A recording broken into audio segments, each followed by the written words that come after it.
Hello everybody. Hello everyone.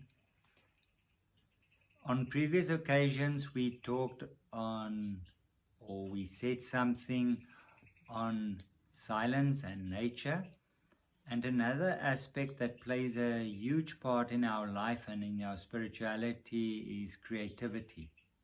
And right from the start we have to say, when we talk about creativity, we don't limit it only to something in the sense of an art form, whether it's painting or sculpting or whatever it is, but it is in a much broader sense. Creativity in the way we live our lives, whether it is raising children, preparing a meal, gardening, every aspect of our lives. We're usually a little bit hesitant to say, all right, also creative bookkeeping, but the fact We'll is, get into trouble. yeah, every aspect of our lives being lived in a creative way. And in that sense, we worked a little bit on the definition of creativity. And I think also important is to again realize that as we are nature, we are also created to be creative. We are created creators, creating a life, having to often work with problem solving and creative ways of doing that. So when we realize that people have a very, very narrow view of the word creativity, people will often say, when we talk about creativity, they'll say, I can't even draw a stick man. So that's the general response that we got, and we thought we would have to work with a definition that has a much wider scope. And we came up with a definition that works for us, and that is that to be creative, to live creatively, means to be a unique open channel for the free flow of limitless, endless possibilities. So maybe you can expand a bit on that. Being a unique channel, it means whatever is created, it's done through you, and it is going to have something of you in that. It's almost a stamp of you, a residue of you.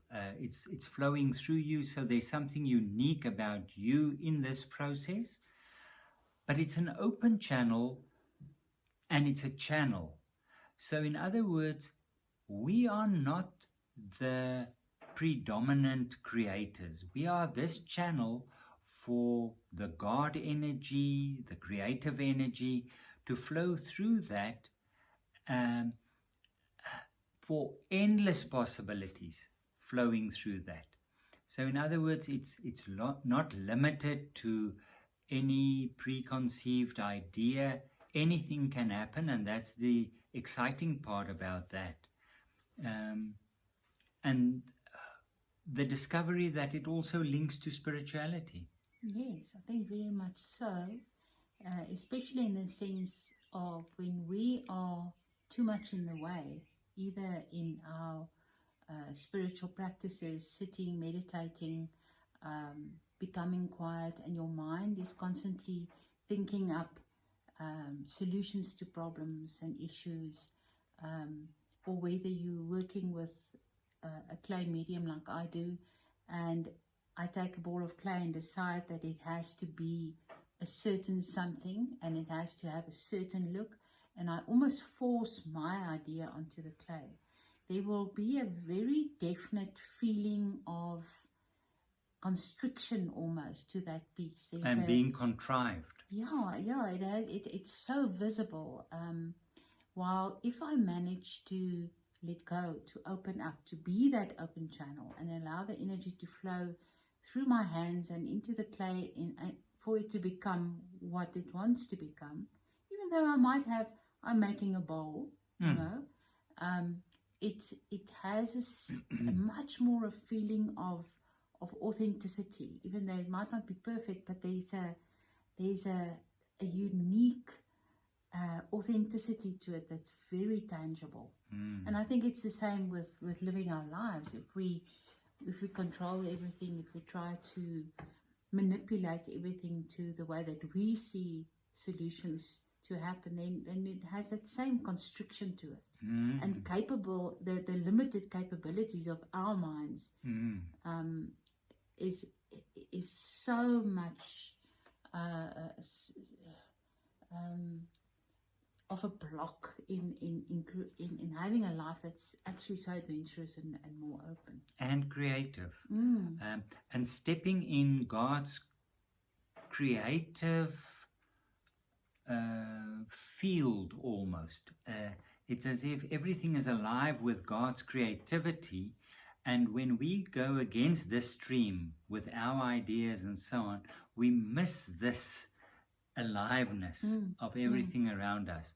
And then with our spirituality, as you said, if we are so involved and this process doesn't take place, we miss out on that endless creativity that God is always busy with. And I think there's much more of a struggle involved.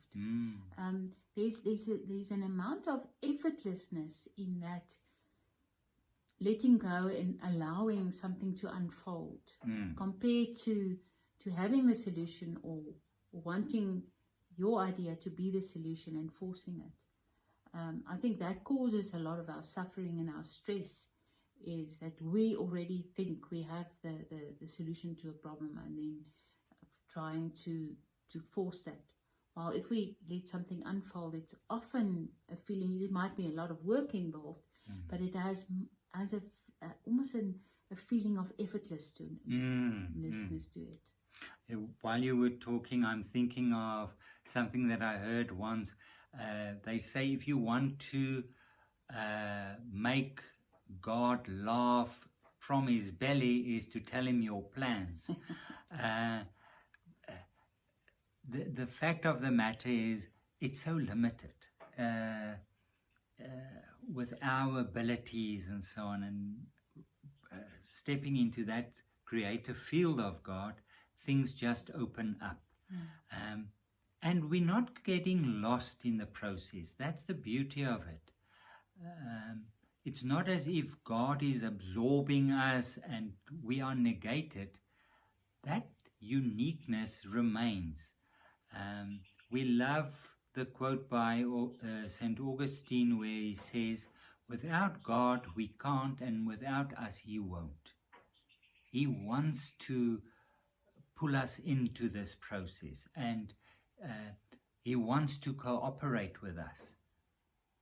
And we do that by being this unique open channel. Anything you want to add? No, not anything that comes to mind.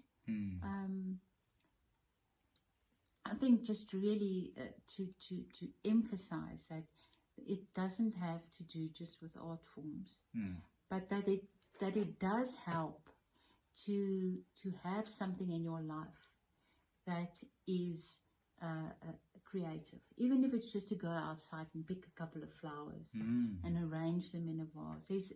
There's something of that using of our senses and the enjoyment of our surroundings that brings a fullness again, like we have when we're in nature. And I think we discover a lot of our creativity by just doodling, just sitting with a piece of paper and a pen or a pencil, and allowing ourselves a little time out. And playfulness. Playfulness. All of those things play into a creative life, and opens us up to possibilities that we might not have noticed. Yeah.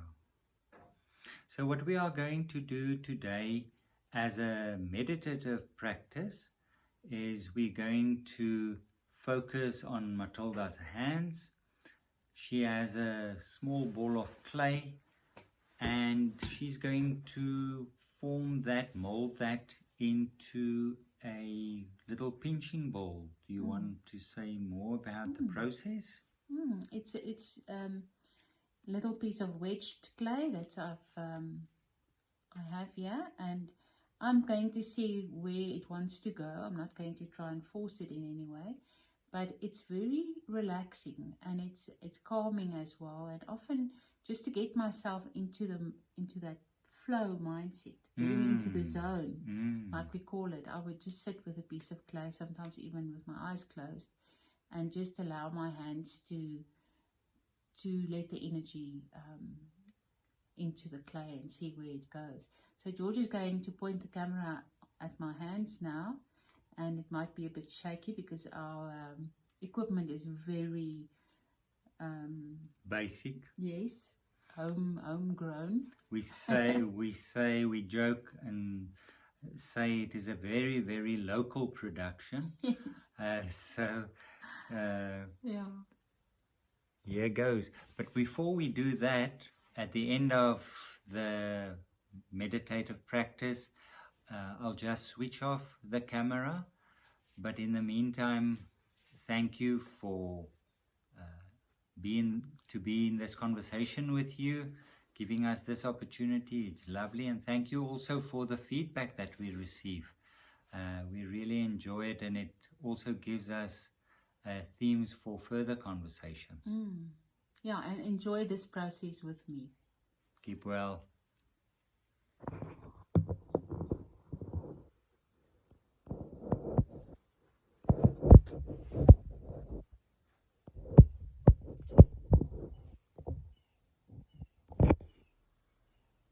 So I just start by holding the ball of clay in my hands. The weight of clay to me is a very reassuring thing.